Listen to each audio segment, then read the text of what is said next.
साथीहरु आज हामी चाहिँ यहाँ आएका छौँ मेलामा। हेर्नुहोस् है हाम्रो टिमहरु चाहिँ यहाँ छ है। यता हाम्रो टिमहरु बस्दैछ। हेर्नुहोस् त कति आज भिड छ नि हो पुरा।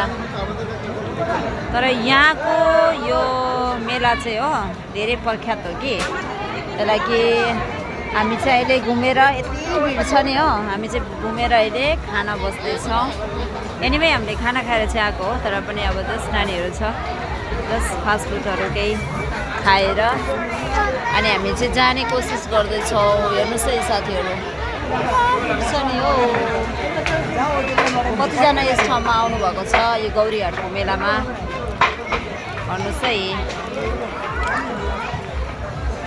तर आज पुरा भिड थियो किनभने 2-3 दिनदेखिबाट पानीहरू परिरहेको थियो। त्यही कारणले गर्दाखेरिमा हाम्रो साथीहरू चाहिँ यहाँ पुरा टायर्ड भएर हो बसिरहेको छ। नानीहरू पनि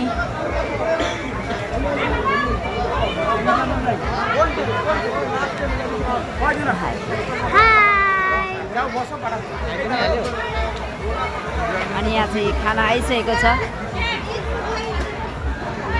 अनि यहाँ चाहिँ मुगलाई माग्दैछ यिनीहरूले हो खानको लागि।